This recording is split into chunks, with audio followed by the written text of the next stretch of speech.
स्वागत करता हूं मैं आप सभी छात्र एवं छात्राओं को आपका अपने ही YouTube channel Struggle Arts Classes में। मेरे प्यारे छात्र एवं छात्राओं, आज हम लोग क्लास 12th ज्योग्राफी यानी कि भूगोल का सारे ऑब्जेक्टिव को कवर करने वाले, जो कि एग्जाम के लिए बहुत ही ज़्यादा इंपॉर्टेंट है। यानी कि जितना भी इसमें चैप्टर है, सारे चैप्टर का ऑब्जेक्टिव हम लोग कवर करेंगे।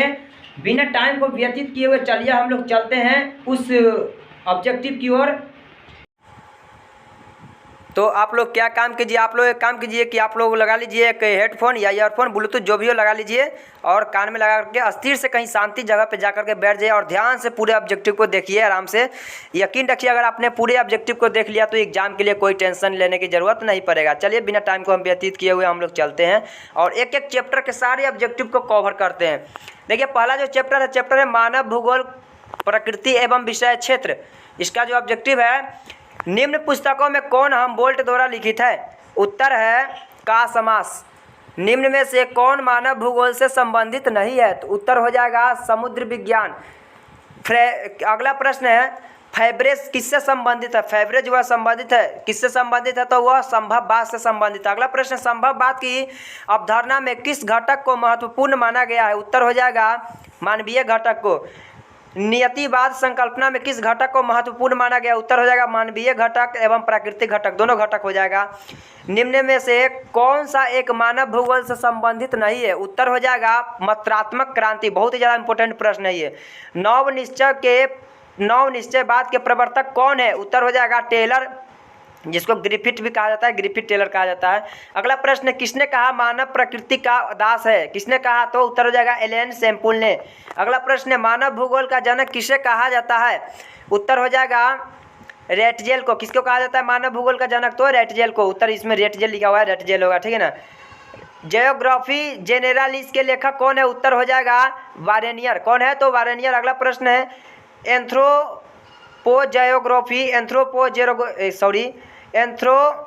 एंथ्रोपोजियोग्राफी नामक पुस्तक के जो लेखक है कौन है? तो उत्तर हो जाएगा राइटजेल। अगला प्रश्न, संभववाद शब्द का प्रयोग सर्वप्रथम किस फ्रांसीसी विद्वान ने किया? उत्तर हो जाएगा लुसियन फेवरे ने। अगला प्रश्न है मानव भूगोल क्रियाशील मानव और अस्थायी पृथ्वी के परिवर्तनशील संबंधों का अध्ययन है, यह किसने कहा? उत्तर हो जाएगा एलन सी सैम्पल ने कहा। निम्नलिखित में से कौन सा एक भौगोलिक सूचना का स्रोत नहीं है? तो उत्तर हो जाएगा चंद्रमा से चट्टानी पदार्थों के नमूने, ठीक है ना। यह भौगोलिक सूचना का स्रोत नहीं है। अगला प्रश्न हम लोग देखेंगे, अगला जो है 15 नंबर, निम्नलिखित कथनों में से कौन सा एक मानव भूगोल का वर्णन नहीं है? उत्तर हो जाएगा, कौन मानव भूगोल का वर्णन नहीं करता है? तो उत्तर हो जाएगा द्वैधता पर आश्रित। ये जो है मानव भूगोल का वर्णन नहीं करता है। अगला हम लोग देखेंगे आधुनिक मानव भूगोल के जनक कौन है? उत्तर हो जाएगा फ्रेडरिक राइटजेल। आधुनिक मानव भूगोल के जनक कौन है? तो फ्रेडरिक राइटजेल। अगला प्रश्न, नियतिवाद के विचारक कौन थे? उत्तर हो जाएगा कि ई कांट, रिटर, हमबोल्ट, ये सभी जो है नियतिवाद के विचारक हैं। निम्नलिखित में से कौन सा एक लोगों और पर्यावरण के बीच अन्योन्य क्रिया का सर्वाधिक महत्वपूर्ण कारक है? उत्तर हो जाएगा मानव बुद्धिमत्ता। भूगोल का जनक माना जाता है, यानी कि भूगोल का जनक किसको माना जाता है? उत्तर हो जाएगा यूनान को। रुको और जाओ निश्चयवाद की संकल्पना किसने दी? उत्तर हो जाएगा टेलर ने। रुको और जाओ निश्चयवाद की संकल्पना किसने की दी? तो उत्तर हो जाएगा टेलर ने। अगला प्रश्न, व्यवहारिक भूगोल, राजनीतिक भूगोल, आर्थिक भूगोल अथवा सामाजिक भूगोल कौन से भूगोल के उपक्षेत्र है? उत्तर हो जाएगा मानव भूगोल के। अगला प्रश्न है मानव भूगोल विचारकों के विकास की अभिव्यंजना है, न कि भौगोलिक ज्ञान के विस्तार और खोज का कोई तत्कालिक परिणाम है। यह परिभाषा जो है किसकी है? किसने दिया यह परिभाषा? तो उत्तर हो जाएगा विडाल डी ला ब्लॉस ने। किसने दिया है? तो विडाल डी ला ब्लॉस ने दिया है। अगला प्रश्न देखिएगा, 1990 का दशक भूगोल के किस उपागम के लिए जाना जाता है? तो उत्तर हो जाएगा आधुनिकतावाद के लिए। किस लिए? तो आधुनिकतावाद के लिए। ब्लॉस निम्नलिखित में से किस भौगोलिक अवधारणा से संबंधित है? ब्लॉस जो है निम्नलिखित में से किस अवधारणा से संबंधित है? उत्तर हो जाएगा संभववाद से। पहला चैप्टर में जो है कुल मिलाकर 24 ऑब्जेक्टिव था। हम लोग दूसरे चैप्टर के ऑब्जेक्टिव को कवर करेंगे, जिस चैप्टर का शीर्षक है, यानी कि क्या है इसका नाम चैप्टर का? विश्व जनसंख्या वितरण, घनत्व और वृद्धि। देखिए इसका ऑब्जेक्टिव हम लोग देखते हैं। पहला, भरमौर जनजाति किससे संबंधित है? भरमौर जनजाति होता है, ठीक है ना। यह जनजाति किस क्षेत्र से संबंधित है? तो यह जो है उत्तर हो जाएगा गद्दी से। किससे? तो गद्दी से। अगला प्रश्न है मसाई जनजाति किस क्षेत्र से संबंधित है, किस जगह से संबंधित है? तो वह जो है इसका जो है ना उत्तर कुछ और होगा, ठीक है ना, जिसका इसमें ऑप्शन ही नहीं है तो इसका हम कमेंट बॉक्स में दे देंगे ऑप्शन लेकर के। अगर आप लोग बोलिए कि हाँ दे दीजिए तो निश्चित ही दे देंगे, कमेंट जरूर कीजिएगा। अगला प्रश्न देखते हैं, जब तक फिलहाल के लिए यहाँ पर हो जाएगा इनमें से कोई नहीं। अगला प्रश्न है कुलगाड़ी किस देश में अवस्थित है? तो कुलगाड़ी जो है ऑस्ट्रेलिया में अवस्थित है। कहाँ है? तो ऑस्ट्रेलिया में। हम लोग अगला प्रश्न देखें, निम्न में से कौन एक जनसंख्या परिवर्तन के कारक नहीं है? उत्तर हो जाएगा आवास। आवास जो है जनसंख्या परिवर्तन के कारक नहीं है, बाकी प्रवास, जन्म, मृत्यु ये सब है। अगला देखिएगा, निम्न में से कौन सा एक विरल जनसंख्या वाला क्षेत्र है? कौन है विरल जनसंख्या वाला क्षेत्र? उत्तर हो जाएगा भूमध्य रेखीय प्रदेश। कौन हो जाएगा? भूमध्य रेखीय प्रदेश। अगला है 21वीं शताब्दी के प्रारंभ में विश्व की जनसंख्या दर्ज की गई। कितनी दर्ज की गई थी 21वीं शताब्दी के प्रारंभ में? तो उत्तर हो जाएगा 600 करोड़। कितना? 600 करोड़। अगला प्रश्न, निम्नलिखित में से कौन एक महाद्वीप में जनसंख्या वृद्धि सर्वाधिक है? कौन एक महाद्वीप में जनसंख्या वृद्धि जो है सर्वाधिक है? उत्तर हो जाएगा दक्षिण अमेरिका। कहाँ? तो एशिया हो जाएगा। क्या हो जाएगा? एशिया। महाद्वीप है तो एशिया हो जाएगा, ठीक है। किस वर्ष विश्व की मानव जनसंख्या 6 अरब हुई? किस वर्ष? तो उत्तर हो जाएगा 1999 में। अगला प्रश्न है, किस द्वीप में सर्वाधिक जनसंख्या घनत्व पाया जाता है? किस द्वीप में सर्वाधिक जनसंख्या घनत्व पाया जाता है? उत्तर हो जाएगा जावा। अगला प्रश्न, सर्वाधिक सड़क घनत्व और सबसे अधिक वाहनों की जनसंख्या निम्नलिखित में से किस महादेश में है? उत्तर हो जाएगा उत्तरी अमेरिका। अगला प्रश्न है, जनसंख्या वितरण को प्रभावित करने वाले कारकों में सबसे महत्वपूर्ण कारक कौन सा है? तो उत्तर क्या हो जाएगा? सबसे महत्वपूर्ण कारक की चर्चा किया जा रहा है तो जलवायु हो जाएगा, सबसे महत्वपूर्ण है ये, ठीक है। अगला प्रश्न, निम्नलिखित में से किस देश का लिंगानुपात विश्व में सर्वाधिक है? उत्तर हो जाएगा लैटविया। क्या हो जाएगा? लैटविया। चीन की आबादी है, यानी कि चीन की आबादी कितनी है? उत्तर हो जाएगा 1.3 अरब। अगला प्रश्न, जननांगीय संक्रमण सिद्धांत किसने दिया? उत्तर हो जाएगा कि नोएस्टिन ने। किसने दिया? तो नोएस्टिन ने। अगला प्रश्न, निम्न में से कौन सघन जनसंख्या वाला क्षेत्र है? बहुत ही ज़्यादा इंपॉर्टेंट प्रश्न है ये। उत्तर हो जाएगा दक्षिण पूर्वी एशिया क्षेत्र। कौन हो जाएगा? दक्षिण पूर्वी एशिया क्षेत्र। अगला प्रश्न है, निम्न आयु समूह में जनसंख्या का आकार उन देशों में बड़ा होता है जहाँ, बताइए, जहाँ मृत्यु दर जो है निम्न होता है, ठीक है ना, जहाँ मृत्यु दर क्या होता है? निम्न होता है। निम्नलिखित में से कौन सा एक विरल जनसंख्या वाला क्षेत्र नहीं है? तो उत्तर हो जाएगा दक्षिण पूर्वी एशिया। क्या हो जाएगा? दक्षिण पूर्वी एशिया। निम्नलिखित में से कौन एक प्रतिकर्ष कारक नहीं है? क्या उत्तर हो जाएगा? चिकित्सा, शैक्षणिक सुविधाएं, ठीक है। सबसे अधिक जनसंख्या वाला महाद्वीप कौन है? तो उत्तर हो जाएगा एशिया। निम्न में से कौन सा एक तथ्य नहीं है, यानी कि कौन सा एक ऐसा तथ्य है जो इसमें नहीं है? चलो देखते हैं कि कौन से ऐसी तथ्य है। उत्तर हो जाएगा 5 अरब से 6 अरब तक बढ़ने में जनसंख्या को 100 वर्ष लगे। यह जो है तथ्य क्या है? नहीं है, गलत है यह तथ्य। अगला प्रश्न हम लोग देखेंगे 20 के बाद 21 नंबर प्रश्न। 21 नंबर प्रश्न में क्या बोल रहा है? विश्व के किस महाद्वीप में 90% से अधिक आबादी नगरीय है? उत्तर हो जाएगा उत्तर अमेरिका, ठीक है। अगला प्रश्न, भारत में 1 हेक्टेयर कृषि भूमि पर कितने व्यक्ति आश्रित है? 1 हेक्टेयर कृषि भूमि पर कितने व्यक्ति आश्रित है? उत्तर हो जाएगा 5 व्यक्ति। रूस को छोड़कर यूरोप के 40 स्वतंत्र देशों में सम्मिलित रूप से कितने लोग रहते हैं? सम्मिलित रूप से, तो उत्तर हो जाएगा 50 करोड़। अगला प्रश्न है, भारत की वार्षिक जनसंख्या वृद्धि दर कितनी है? उत्तर हो जाएगा 1.7। कितना हो जाएगा? 1.7। अगला प्रश्न, जर्मनी की वार्षिक जनसंख्या वृद्धि दर कितनी है? तो उत्तर हो जाएगा -0.1। विश्व में सर्वाधिक जनसंख्या केंद्रित है कहाँ? विश्व में सर्वाधिक जनसंख्या जो है कहाँ केंद्रित है? तो उत्तर हो जाएगा मैदानों में। दक्षिण पूर्वी एशिया में जनसंख्या केंद्रित है। दक्षिण पूर्वी एशिया में जो है जनसंख्या केंद्रित है कहाँ है? तो नदी घाटियों के उच्च भागों पर। कहाँ पर है? तो नदी घाटी के उच्च भागों पर। 1850 ईस्वी में विश्व की जनसंख्या कितनी थी? उत्तर हो जाएगा 100 करोड़। 1850 में विश्व की जनसंख्या कितनी थी? तो उत्तर हो जाएगा 100 करोड़। अगला प्रश्न देखते हैं हम लोग, विश्व में सबसे अधिक जनसंख्या वाला देश कौन सा है? तो उत्तर हो जाएगा चीन। विश्व में सबसे अधिक जनसंख्या वाला देश कौन सा है? उत्तर हो जाएगा चीन। अगला प्रश्न, निम्न जनसंख्या वाला महादेश कौन है? उत्तर हो जाएगा ओशनिया। ओशनिया जो कि ऑस्ट्रेलिया एवं नजदीक द्वीप समूह है, ठीक है ना। ओशनिया ऑस्ट्रेलिया एवं नजदीक द्वीप है, नजदीक द्वीप समूह है। तो 2 चैप्टर में मात्र 30 ऑब्जेक्टिव था और हम लोग 3 चैप्टर का ऑब्जेक्टिव कवर करेंगे, जिस शीर्षक है इसका, चैप्टर का नाम है जनसंख्या संगठन। इसका पहला प्रश्न देखिएगा, आयुलिंग पिरामिड का संबंध किससे है? तो उत्तर हो जाएगा पुरुष एवं महिला जनसंख्या से। आयु क्या है ये आप लोग अच्छा तरह से इससे परिचित होंगे कि आयुलिंग पिरामिड का संबंध किससे है? तो पुरुष एवं महिला जनसंख्या से। अगला प्रश्न देखिएगा, मिलियन सिटी की जनसंख्या होती है, यानी कि मिलियन सिटी की जो जनसंख्या होती है कितनी होती है? तो उत्तर हो जाएगा 10 लाख से भी अधिक। ठीक है,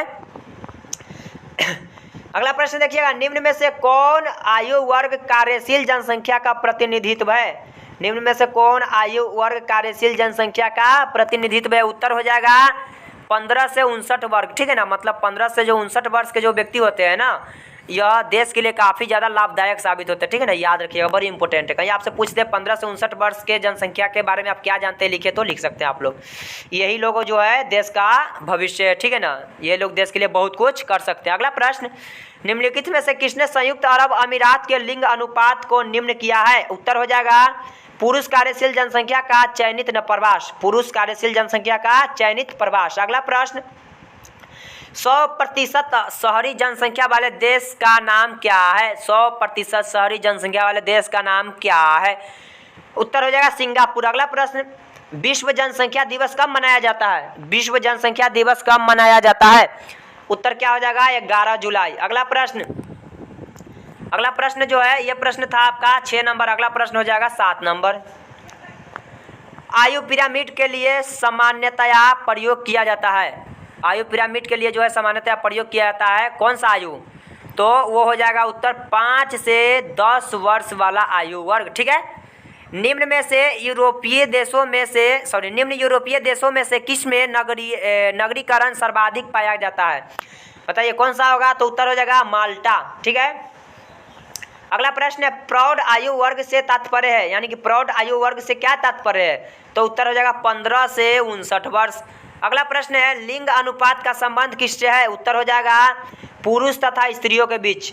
पुरुष तथा स्त्रियों के बीच नहीं लिंग अनुपात होता है, यानी कि स्त्री की संख्या बटा पुरुष की संख्या गुना 1000 बराबर क्या होता है? लिंग अनुपात। या फिर पुरुष की संख्या ऊपर रख सकते हैं या स्त्री की संख्या, किसी की संख्या ऊपर रख सकते हैं, लेकिन सभी को है अपने अपने देश जो है अपने अनुसार इस फार्मूला का प्रयोग करते हैं। जैसे भारत के लिए अलग है, अमेरिका के लिए अलग है। ठीक है ना, अगला प्रश्न देखिएगा, अधिकांश देशों में ग्रामीण नगरीय विभाजन किस आधार पर होता है? तो आकार बिंदु के आधार पर होता है। ठीक है, अगला प्रश्न, विश्व की नगरीय जनसंख्या में प्रतिवर्ष वृद्धि हो रही है। बताइए प्रतिवर्ष वृद्धि हो रही है, यानी कि विश्व की जो नगरीय जनसंख्या है ना उसमें प्रति वर्ष जो वृद्धि हो रहा है कितना हो रहा है? एक वर्ष में कितना वृद्धि हो जाता है? तो 6 करोड़ अनुमान लगाइए, बहुत ज़्यादा है। ठीक है ना, पूर्वी एशिया में प्रौढ़ शिक्षा दर है, पूर्वी एशिया में जो प्रौढ़ शिक्षा दर है क्या है? तो उत्तर हो जाएगा 83.4%। कहने का मतलब 15 से 59 वर्ष के जो व्यक्ति है इतना शिक्षित है। ठीक है ना, अगला प्रश्न देखिएगा, निम्नलिखित में किस भाषा परिवार की जनसंख्या सबसे कम है? सबसे कम के जिक्र किया जा रहा है, तो उत्तर हो जाएगा चीनी तिब्बती। देखिए बहुत जगह इसका उत्तर गलत बताया जाता है, आप लोग गलत उत्तर के चक्कर में मत रहिए। ठीक है ना, चीनी तिब्बती इसका उत्तर होगा। निम्नांकित में से किस देश में न्यूनतम जन्म दर पाई जाती है? उत्तर हो जाएगा जर्मनी। किस देश में न्यूनतम जन्म दर पाई जाती है? तो जर्मनी। अगला प्रश्न है, विश्व में सबसे अधिक प्रजनन दर वाला देश कौन है? बताइए कौन सा देश है प्रजनन दर वाला?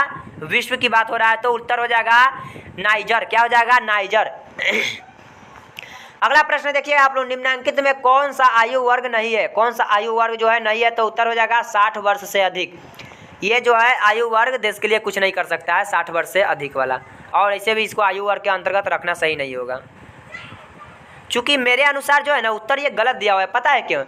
क्योंकि 0 से 14 वर्ष ये आयु वर्ग है, 60 से अधिक ये भी आयु वर्ग चलेगा, 15 से 59 ये भी चलेगा, 90 वर्ष से अधिक ये नहीं चलेगा। ठीक है ना, मेरे अनुसार डी ही सही उत्तर होना चाहिए।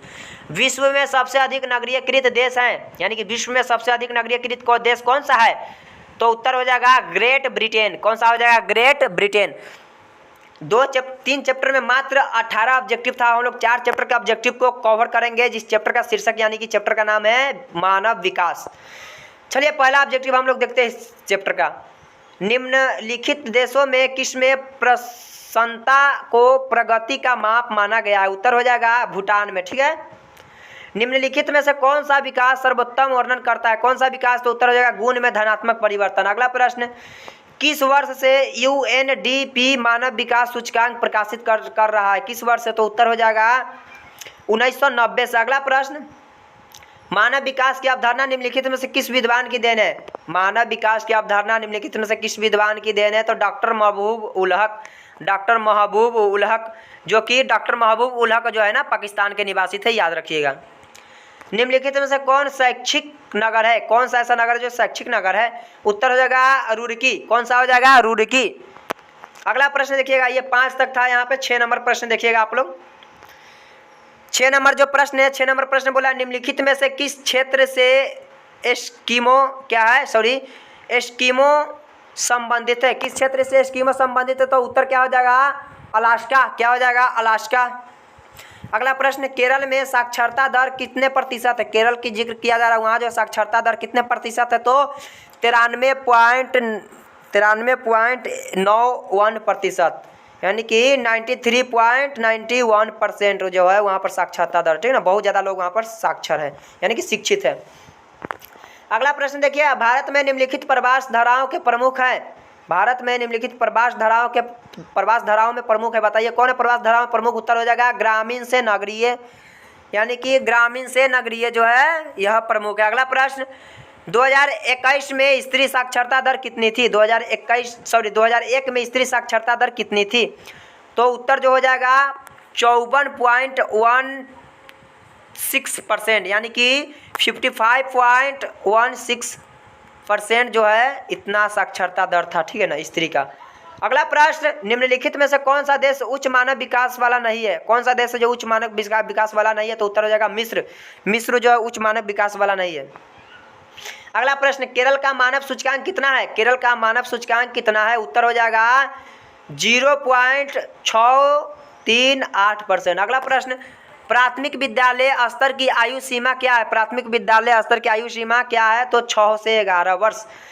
1999 से 2000 में कितने लोग गरीब रेखा से नीचे थे? 1991 से क्या बात हो रहा है? 1999 से 2000 में जो कितने लोग जो है गरीब रेखा के नीचे थे, गरीबी रेखा के नीचे? तो उत्तर हो जाएगा 26% लोग गरीबी रेखा के नीचे था। अगला प्रश्न, डॉक्टर महबूब उल हक मूल निवासी थे, कहाँ के थे? बताइए डॉक्टर महबूब उल हक कहाँ के मूल निवासी थे? तो उत्तर हो जाएगा पाकिस्तान के, जो कि हम आप लोगों को पहले ही बताएं।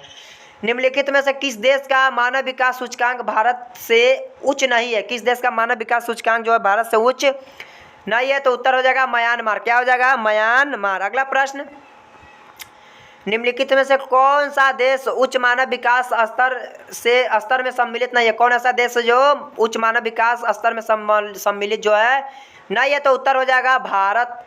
अगला प्रश्न, निम्नलिखित में से कौन सा देश उच्च मानव विकास वाला है? कौन सा ऐसा देश जो उच्च मानव विकास वाला है? तो उत्तर हो जाएगा नार्वे। नार्वे जो है उच्च मानव विकास वाला देश है। अगला प्रश्न, निम्नलिखित में से कौन मानव विकास सर्वोत्तम और संकेतक निम्नलिखित में से कौन मानव विकास का सर्वोत्तम संकेतक है? उत्तर बताइए आप लोग। तो उत्तर हो जाएगा गुण में धनात्मक परिवर्तन, इससे पहले भी कराए हैं। 4 चैप्टर में भी इतना ही था। हम लोग 5 चैप्टर की ओर प्रवेश करेंगे। अब 5 चैप्टर को देखेंगे, इसका ऑब्जेक्टिव, जिस चैप्टर का शीर्षक यानी कि चैप्टर का नाम है प्राथमिक क्रियाएं। क्या है? प्राथमिक क्रियाएं। चलिए, चैप्टर का पहला प्रश्न ऑब्जेक्टिव है, निम्न में से कौन एकल कृषि का उत्पाद है? कौन सा है जो एकल कृषि का उत्पाद है? तो ऑप्शन उत्तर हो जाएगा रबर, केला, वाय, इनमें से सभी, ठीक है ना, ये सभी जो है रबर कृषि का उत्पाद है। अगला प्रश्न है, विस्तृत व्यवहारिक अनाज उत्पादन कृषि नहीं की जाती है, कहाँ? तो अमेजन बेसिन में। अगला प्रश्न है, यूरोप वासियों द्वारा अपने बेसिक में किस प्रकार की कृषि का विकास किया गया था? किस प्रकार की कृषि का विकास? तो उत्तर हो जाएगा रोपण कृषि, ठीक है ना, क्या हो जाएगा? रोपण कृषि। अगला प्रश्न, खट्टे फलों की कृषि किससे संबंधित है? उत्तर हो जाएगा भूमध्य सागरीय कृषि से। बड़ी इंपॉर्टेंट प्रश्न है ये भी। खट्टे फलों की कृषि किससे संबंधित है? उत्तर क्या हो जाएगा? भूमध्य सागरीय कृषि। अगला प्रश्न हम लोग देखेंगे 5 नंबर। 5 नंबर प्रश्न बोल रहा है हॉर्टिकल्चर संबंधित है, यानी हॉर्टिकल्चर जो है किससे संबंधित है? तो उत्तर हो जाएगा फल एवं सब्जी से। हॉर्टिकल्चर किससे संबंधित है? फल एवं सब्जी से। अगला प्रश्न, शुष्क क्षेत्रों में मृदा अपरदन का मुख्य कारण क्या है? शुष्क क्षेत्रों में मृदा अपरदन का मुख्य कारण क्या है? और उत्तर हो जाएगा वायु अपरदन। अगला प्रश्न, मैक्सिको में स्थानांतरित कृषि की प्रथा को लोग क्या कहते हैं? मैक्सिको में जो है स्थानांतरित कृषि की प्रथा को लोग क्या कहते हैं? तो मिल्या कहते हैं। क्या कहते हैं? मिल्या कहते हैं, याद रखिएगा आप लोग, ठीक। भारत में हरित क्रांति की शुरुआत कब हुई थी? तो 1960 के दशक में। भारत में हरित क्रांति की शुरुआत कब हुई थी? 1960 के दशक में। अगला प्रश्न है, निम्नलिखित में से कौन रेशेदार फसल है? निम्नलिखित में से कौन रेशेदार फसल है? उत्तर हो जाएगा कपास। कौन सा हो जाएगा? कपास। अगला प्रश्न है, शुष्क कृषि में निम्न में से कौन सी फसल नहीं बोई जाती है? ऑप्शन में हो जाएगा गन्ना। शुष्क कृषि में निम्न में से कौन सी फसल नहीं बोई जाती है? तो गन्ना। खरीफ फसल की जाती है किस ऋतु में?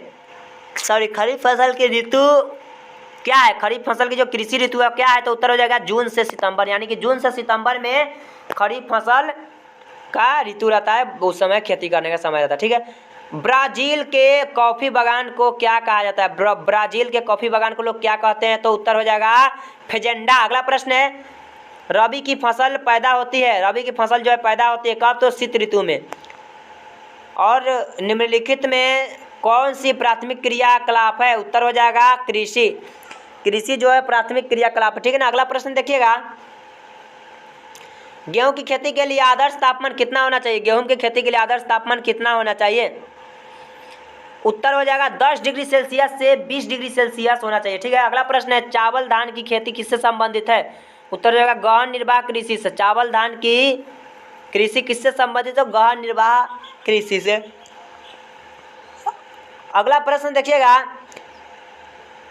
किम्बरले क्यों विश्व विख्यात है? किम्बरले जो है क्यों विश्व विख्यात है? क्यों विश्व विख्यात है? तो हीरा के लिए, ठीक है ना। हीरा वहाँ बहुत ज़्यादा मात्रा में है, तो इसलिए वह जो विश्व विख्यात है। निम्नलिखित में कौन एक रेशेदार फसल नहीं है? उत्तर हो जाएगा कॉफ़ी। कॉफ़ी जो है रेशेदार फसल नहीं है। अगला प्रश्न है, अंगूर की खेती क्या कहलाती है? अंगूर की खेती जो है विटिकल्चर कहलाती है। अंगूर की खेती क्या कहलाती है? तो विटिकल्चर। अगला प्रश्न देखिएगा, ब्राजील में कॉफ़ी बागान को क्या कहा जाता है? तो फेजेंडा। ब्राजील में कॉफ़ी बागान को लोग क्या कहते हैं? उत्तर हो जाएगा फेजेंडा। अगला प्रश्न, लॉरेंस सार क्षेत्र प्रसिद्ध है। लॉरेंस सार क्षेत्र जो है यह किस लिए प्रसिद्ध है? तो उत्तर हो जाएगा कोयला के लिए। किस लिए प्रसिद्ध है? तो कोयला के लिए। अगला प्रश्न देखिएगा, निम्नलिखित आर्थिक क्रियाओं में कौन ग्रामीण अधिवासों से संबंधित है? तो ग्रामीण अधिवासों से प्राथमिक क्रिया से संबंधित है, क्योंकि ग्राम में ज़्यादातर क्या होता है? लोग कृषि करता है। कृषि किससे संबंधित है? प्राथमिक क्रिया से। तो प्राथमिक है ना होगा, गांव की बात हो रहा है तो ग्रामीण की। तो अगला प्रश्न देखिएगा 22 के बाद 23 नंबर। 23 नंबर प्रश्न बोल रहा है, मंचूरिया तथा कोरिया में स्थानांतरित कृषि की प्रथा को लोग क्या कहते हैं? तो वहाँ की प्रथा को जो लोग मिल्पा कहते हैं। क्या कहते हैं? मिल्पा। अगला प्रश्न देखिए, निम्नलिखित में से कौन सा देश कोयला का सबसे बड़ा उत्पादन है? निम्नलिखित में कौन सा ऐसा देश है जो कोयला का सबसे बड़ा उत्पादन है? उत्तर हो जाएगा चीन। अगला प्रश्न है, चावल किस प्रकार की जलवायु का पौधा है? उत्तर हो जाएगा क्या? उत्तर हो जाएगा उष्ण आर्द्र। जो चावल जो है उष्ण आर्द्र जलवायु का पौधा है। अगला, निम्न में कौन खाद्य फसल है? उत्तर हो जाएगा गेहूँ। गेहूँ जो है खाद्य फसल है। अगला प्रश्न, चाय का सबसे बड़ा उत्पादन देश कौन सा है? चाय का सबसे बड़ा उत्पादन देश कौन सा है? उत्तर कौन हो जाएगा? उत्तर हो जाएगा चीन। क्या हो जाएगा? चाय का सबसे बड़ा उत्पादन देश कौन हो जाएगा? चीन। अगला प्रश्न, विश्व का सबसे अधिक कपास उत्पादन देश कौन है? विश्व के सबसे अधिक कपास उत्पादन देश उत्तर हो जाएगा संयुक्त राज्य अमीरात। अगला प्रश्न है, रबर किस प्रकार की कृषि है? रबर जो है किस प्रकार की कृषि का उपज है? उत्तर हो जाएगा रोपण कृषि का। रबर रोपण कृषि का उपज है। अगला प्रश्न देखिएगा, निम्न प्रदेशों में से किस में विस्तृत वाणिज्य अनाज कृषि नहीं की जाती है? उत्तर क्या हो जाएगा? अमेजन बेसिन में। अगला प्रश्न है, खनिज तेल का सबसे बड़ा उत्पादन देश कौन सा है? उत्तर क्या हो जाएगा? सऊदी अरब। खनिज तेल का सबसे बड़ा उत्पादक देश कौन सा है? तो सऊदी अरब। अगला प्रश्न, निम्न देशों में से किस देश में सहकारी कृषि का सफल परीक्षण हुआ है? निम्न देशों में से किस देश में सहकारी कृषि का सफल परीक्षण हुआ है?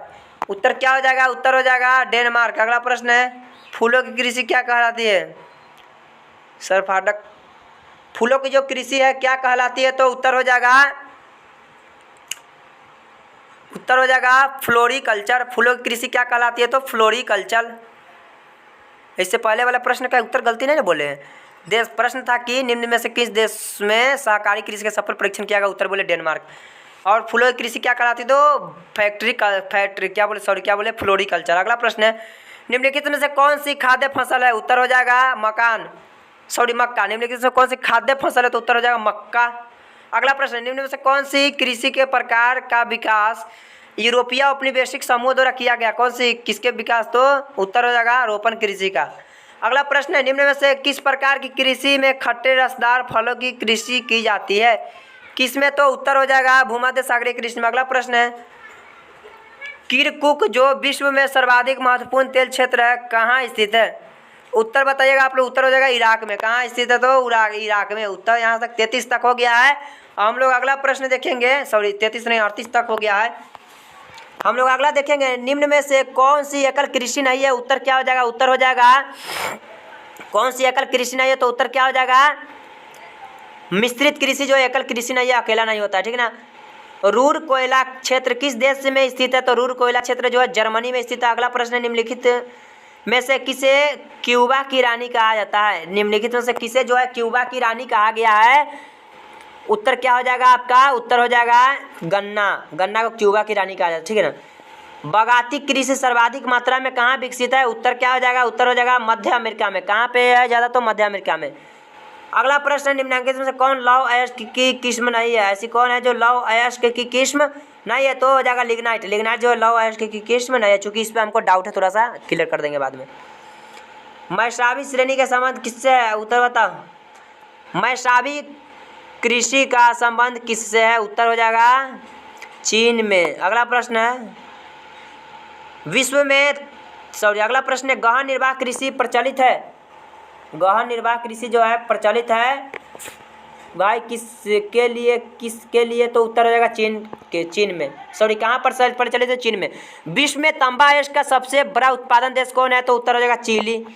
सर्वोत्तम किस्म का कोयला कौन सा है, सर्वोत्तम किस्म का कोयला कौन सा है, उत्तर हो जाएगा बॉक्साइट में कौन सी धातु प्राप्त होती है, उसका उत्तर नहीं बताए हैं, बॉक्साइट से कौन सी धातु प्राप्त होती है, तो उत्तर हो जाएगा एल्यूमिनियम। अगला प्रश्न है, निम्न में से कौन बागाती कृषि नहीं है, उत्तर क्या हो जाएगा, उत्तर हो जाएगा मक्का।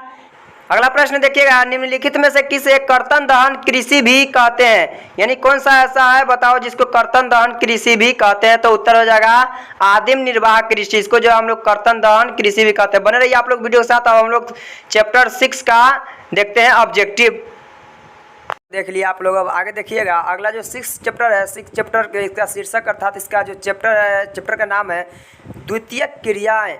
द्वितीयक क्रिया में देखिएगा पहला प्रश्न क्या बोल रहा है, कौन पेशागत कॉलर का रंग नहीं है, तो उत्तर क्या हो जाएगा, उत्तर जो है इसका उत्तर हो जाएगा, हाँ चलिए इसका उत्तर देखिएगा, उत्तर हो जाएगा लाल। कौन पेशागत इसका उत्तर हो जाएगा काला। प्रश्न क्या बोला है, कौन पेशागत कॉलर का रंग नहीं है, तो काला जो है पेशागत कॉलर का रंग नहीं है। अगला प्रश्न देखिएगा, निम्न में से कौन पेशेवर सेवाओं से संबंधित है, उत्तर क्या हो जाएगा वकील, धोबी, नाई, ये सभी जो है पेशेवर सेवाओं से संबंधित है। अगला देखिए, टोकरी बनाना किस आर्थिक क्रियाकलाप का उदाहरण है, तो उत्तर हो जाएगा द्वितीयक क्रियाकलाप का, ठीक है ना। वैसे आप लोग जो है प्रथम द्वितीयक तृतीयक में आप थोड़ा सा भी कन्फ्यूजन में नहीं पड़िएगा, ये सबको हम अलग से ट्रिक के माध्यम से याद करा देंगे। कमेंट कीजिएगा अगर आप लोग चाहते हैं ऐसा। तो आगे देखिएगा, निम्नलिखित में कौन द्वितीयक क्रियाकलाप नहीं है, तो उत्तर क्या हो जाएगा, इसमें जो है लौह प्रगलन, टोकरी बनाना, वस्त्र निर्माण ये सभी है, लेकिन मछली पकड़ना जो है यह द्वितीयक क्रियाकलाप नहीं है। अगला प्रश्न देखिएगा, चॉकलेट में कौन सा पदार्थ उपयोगी होता है, तो उत्तर हो जाएगा कोको जो है चॉकलेट में उपयोगी पदार्थ है चॉकलेट के लिए, ठीक है। अगला देखिएगा, ये 5 नंबर प्रश्न था, अब 6 नंबर हम लोग देखेंगे। 6 नंबर प्रश्न क्या बोल रहा है, जिन उद्योगों में वनों से प्राप्त उत्पादों का कच्चे माल के रूप में प्रयोग किया जाता है उन्हें क्या कहते हैं, तो उत्तर क्या आ जाएगा वन आधारित उद्योग। क्या कहते हैं, वन आधारित उद्योग। कभी कभी क्या होता है कि प्रश्न में से उत्तर निकाल लिया जाता है, थोड़ा सा दिमाग लगाइएगा उत्तर मिल जाएगा। अगला प्रश्न, बर्मिंघम किस प्रकार के उद्योग के लिए प्रसिद्ध है, उत्तर क्या हो जाएगा, उत्तर हो जाएगा लोहा इस्पात। क्या हो जाएगा, लोहा इस्पात। अगला प्रश्न है, निम्न में से कौन सी एक अर्थव्यवस्था में उत्पादन का स्वामित्व व्यक्तिगत होता है, तो उत्तर क्या हो जाएगा, उत्तर हो जाएगा पूंजीवाद। अगला प्रश्न देखिएगा, निम्न में से कौन सा एक प्रकार का उद्योग अन्य उद्योगों के लिए कच्चे माल का उत्पादन करता है? कौन है? तो उत्तर क्या हो जाएगा? आधारभूत उद्योग। अगला प्रश्न देखिएगा, हीरा काटने तथा पॉलिश करने के लिए किसकी आवश्यकता होती है? उत्तर क्या हो जाएगा? उत्तर हो जाएगा कुशल श्रमिकों की। अगला प्रश्न, जल अधिकांश उद्योगों में प्रयोग किया जाता है, प्रसंस्करण, भाप निर्माण या मशीनों को? बताइए उत्तर क्या होगा? तो ठंडा करने के लिए क्या होता है कि मशीनों को ठंडा करने के लिए इसका हम लोग उपयोग करते हैं, ठीक है ना। अगला प्रश्न, उद्योगों का वर्गीकरण निम्नलिखित में से निम्नलिखित के आधार पर किया जाता है, यानी कि किसके आधार पर किया जाता है उद्योगों का वर्गीकरण? तो उत्तर हो जाएगा आकार के आधार पर, उत्पाद के आधार पर, और क्या हो जाएगा? कच्चे माल की प्रकृति के आधार पर। तीनों में से तीनों सही है, ठीक है ना, यानी इनमें से सभी सही हो जाएगा। अगला प्रश्न है, मैनचेस्टर किस लिए प्रसिद्ध है? तो उत्तर क्या हो जाएगा? सूती वस्त्र उद्योग के लिए। भारत तथा चीन में कपड़े, खिलौने, फर्नीचर, खाद्य तेल तथा चमड़े का उत्पादन होता है। बताइए, होता है तो बड़े पैमाने के उद्योग में। किस में होता है? तो बड़े पैमाने के उद्योग में। कौन सा उद्योग अन्य सभी उद्योगों को आधारभूत प्रदान करता है? उत्तर क्या हो जाएगा? लोहा तथा इस्पात उद्योग। विनिर्माण शब्द निम्नलिखित में से किस प्रकार के क्रियाकलाप से संबंधित है? उत्तर हो जाएगा द्वितीय क्रियाकलाप से संबंधित। अगला प्रश्न, विनिर्माण उद्योग के पुनरुद्योगीकरण, विनिर्माण उद्योग के पुनरुद्योगीकरण ह्रास को क्या कहते हैं? यानी कि क्या कहते हैं इसको? तो उत्तर हो जाएगा क्या हो जाएगा? निरुद्योगीकरण। क्या हो जाएगा? निरुद्योगीकरण। अगला प्रश्न, बिहार में अति जल दोहन के किस तत्व का संकेंद्रण बढ़ा है? किस तत्व का? उत्तर हो जाएगा आर्सेनिक का। किसका? तो आर्सेनिक का। अगला प्रश्न, स्वच्छंद उद्योगों की एक प्रमुख विशेषता है। बताइए कौन सी ऐसी विशेषता है? तो हो जाएगा कहीं भी स्थापना। स्वच्छंद उद्योग की इसकी विशेषता क्या है कि कहीं भी स्थापना कर दी जाती है। नाम से पता चल रहा है स्वच्छंद। जापान का ट्रेडाइट किसे कहा जाता है? उत्तर क्या हो जाएगा? नगोया का। जापान का ट्रेडाइट किसे कहा जाता है? नगोया का। अगला प्रश्न है, चीन में सूती वस्त्र उद्योग का सबसे बड़ा केंद्र है। चीन में सूती वस्त्र उद्योग का सबसे बड़ा केंद्र है तो कहाँ? तो उत्तर हो जाएगा यांगटीसी में। कहाँ है? यांगटीसी बेसिन में, ठीक है ना, यांगटीसी बेसिन में। अगला प्रश्न, मिलन रेशमी वस्त्र उद्योग का प्रमुख केंद्र है, यह किस देश में है? किस देश में है? तो उत्तर हो जाएगा इटली में। कहाँ है? तो इटली में। आगे देखिएगा, चलिए आगे देखिएगा, ये प्रश्न था 22 नंबर। हम लोग 23 नंबर प्रश्न को देखेंगे। 23 नंबर प्रश्न है, टोयोटा कंपनी किस देश की है? टोयोटा कंपनी जो है यह किस देश की कंपनी है? तो जापान की कंपनी। अगला प्रश्न देखिएगा, अगला प्रश्न देखिएगा, पेट्रोकेमिकल उद्योग में अग्रणी देश का नाम क्या है? पेट्रोकेमिकल उद्योग में जो है अग्रणी देश का नाम क्या है? तो संयुक्त राज्य अमेरिका। क्या है? संयुक्त राज्य अमेरिका। अगला प्रश्न, निम्नलिखित में से कौन औद्योगिक अवस्थापना का प्रमुख कारक नहीं है? उत्तर हो जाएगा जनसंख्या घनत्व। जनसंख्या घनत्व की जो है ना, यह औद्योगिक अवस्थापना का प्रमुख कारक नहीं है, ठीक है। अगला प्रश्न, निम्नलिखित में से कौन सा उद्योग दूसरे उद्योग के लिए कच्चा माल तैयार करता है? कौन उद्योग है? बताइए। उत्तर क्या हो जाएगा? आधारभूत उद्योग। क्या हो जाएगा? आधारभूत उद्योग। अगला प्रश्न देखिएगा, देखिए ये 6 चैप्टर में मात्र इसमें जो प्रश्न था 26 था, और हम लोग 7 चैप्टर के ऑब्जेक्टिव को कवर करेंगे, जिस चैप्टर का शीर्षक इसका है, चैप्टर का नाम है तृतीय तथा चतुर्थ क्रियाकलाप। पहला प्रश्न देखिएगा, यूरोपीय संघ का मुख्यालय किस देश में है? यूरोपीय संघ का मुख्यालय किस देश में है? तो बेल्जियम में। निम्न में से किस संघ का मुख्यालय काठमांडू में अवस्थित है? ये सब प्रश्न पूछा जाता है एग्जाम में, ठीक है ना। तो दक्षेश का मुख्यालय काठमांडू में अवस्थित है। मुक्त आकाश नीति लागू की गई, कब की गई मुक्त आकाश नीति? उत्तर हो जाएगा 1992 में।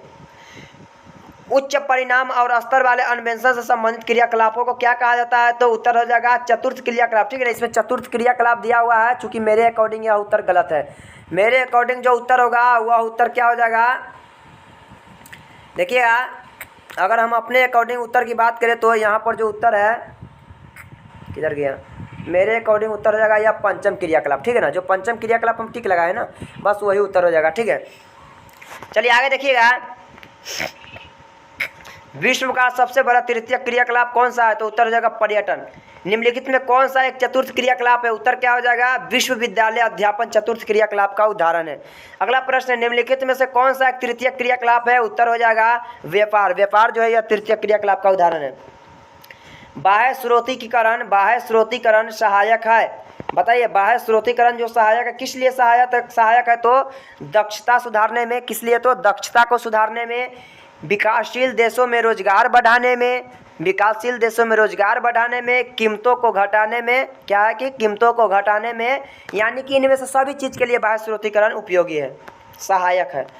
अगला प्रश्न, किस महादेश में सबसे अधिक जनसंख्या में अंतर्राष्ट्रीय पर्यटक आते हैं? किस महादेश में सबसे अधिक जनसंख्या में अंतर्राष्ट्रीय पर्यटक आते हैं? उत्तर हो जाएगा यूरोप महादेश में। निम्नलिखित में से कौन सा एक पंचम क्रियाकलाप है? उत्तर हो जाएगा बाह्य स्रोतन। क्या हो जाएगा? बाह्य स्रोतन पंचम क्रियाकलाप का उदाहरण है। आगे देखिएगा, हेमेटाइट अयस्क से किस धातु का उत्पादन होता है? उत्तर हो जाएगा लोहा का।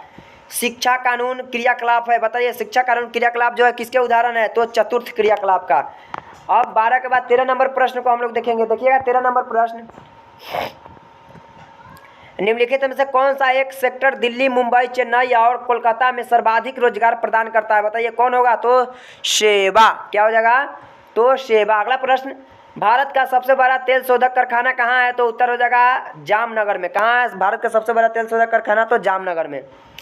अगला प्रश्न, वे काम जिनमें उच्च परिणाम और स्तर वाले अन्वेषण से सम्मिलित होते हैं, वे क्या कहलाते हैं? तो वह जो है चतुर्थ क्रियाकलाप। देखिए फिर से यहाँ पर चतुर्थ क्रियाकलाप कहा जा रहा है, क्योंकि मेरे अकॉर्डिंग जो है चतुर्थ क्रियाकलाप बोलना उचित नहीं होगा। मेरे अकॉर्डिंग जो है पंचम क्रियाकलाप ही बोलना उचित होगा। इसको हम सिद्ध करके आप लोगों को बता सकते हैं कि यह पंचम क्रियाकलाप का ही उदाहरण है। चलिए आगे देखिएगा, वर्तमान समय में इंटरनेट से सबसे अच्छा तरह कौन नहीं जुड़ा है? यानी जो वर्तमान समय की बात हो रहा है, इंटरनेट समझ रहे आप लोग, इससे सबसे अच्छी तरह से कौन नहीं जुड़ा हुआ है? बताइए कौन है जो नहीं जुड़ा हुआ है? तो उत्तर हो जाएगा ऑस्ट्रेलिया। ऑस्ट्रेलिया जो है ना अभी उतना अच्छा तरह से नहीं जुड़ा हुआ है। भारत में परमाणु ऊर्जा स्टेशन कितने हैं? भारत में जो परमाणु ऊर्जा स्टेशन कितने हैं? तो उत्तर हो जाएगा 8। अगला देखिएगा, लोहरदगा किस लिए प्रसिद्ध है? लोहरदगा जो है किस लिए प्रसिद्ध है? तो उत्तर हो जाएगा बॉक्साइट के लिए। विश्व स्तर पर सेवाओं का निम्नलिखित में से कितने प्रतिशत योगदान है? कितने प्रतिशत? तो उत्तर हो जाएगा 20%। अगला प्रश्न, संसार के प्रसिद्ध वैश्विक नगर निम्नलिखित में से कौन कौन से है? तो उत्तर हो जाएगा लंदन हो जाएगा, न्यूयॉर्क हो जाएगा और टोक्यो हो जाएगा। ठीक है ना, ये सभी जो है बहुत ही ज़्यादा प्रसिद्ध है। ठीक है, अगला प्रश्न, तृतीय क्रियाकलाप से संबंधित कौन सा है? बताइए। तो उत्तर हो जाएगा व्यापार, संचार और सेवाएं, वह परिवहन, ये सब जो है ना, सब के सब तृतीय क्रियाकलाप से संबंधित हो जाएगा। अगला प्रश्न देखिएगा आप लोग। चलिए अब हम लोग आगे देखते हैं, तृतीय क्रियाकलाप से कौन संबंधित है? तो सभी हो जाएगा। अगला प्रश्न, सेवाओं के क्रियाकलाप के संसाधन के प्रादेशिक केंद्र एशिया में किन किन शहरों में स्थापित हो गए हैं? किन किन शहरों में? तो उत्तर हो जाएगा मुंबई, बैंकॉक और शंघाई में। ठीक है ना, ये सभी जगह पे स्थापित हो चुका है। अगर आप लोगों को एक बार में समझ में आया तो वीडियो को फिर से बैक करके देख सकते हैं, आप लोगों को निश्चित ही समझ में आ जाएगा। निम्नलिखित क्रियाकलापों में किसमें उच्च स्तरीय अन्वेषण सम्मिलित किए जाते हैं? किसमें? तो उत्तर हो जाएगा चतुर्थ क्रियाकलाप में। निम्नांकित में कौन वैश्विक नगर नहीं है? उत्तर हो जाएगा शंघाई। कौन वैश्विक नगर नहीं है? तो शंघाई। चलिए इसमें जो है 7 चैप्टर में मात्र 24 ऑब्जेक्टिव था। हम लोग 8 चैप्टर के ऑब्जेक्टिव को कवर करेंगे, जिस चैप्टर का शीर्षक है, चैप्टर का नाम है परिवहन तथा संचार।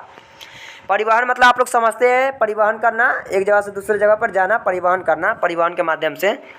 और संचार मतलब जो कि इंटरनेट के माध्यम से भी संचार, समझ रहे संचार क्या होता है? इंटरनेट के माध्यम से। पहले क्या होता था कि पत्र उत्र हम लोग क्या करते थे, लिख करके डाक के माध्यम से भेजते थे, लेकिन अभी संचार इंटरनेट के माध्यम से संचार हो जाता है। यानी कि कुछ भी अगर भेजना हो तो फटाक से इंटरनेट के माध्यम से हो जाता है, चाहे कहीं भी भेजना हो। इसी को हम लोग संचार बोलते हैं। थोड़ी और डीपली विस्तार में आप लोग सब्जेक्टिव में जान सकते हैं, फिलहाल इतना समझिए।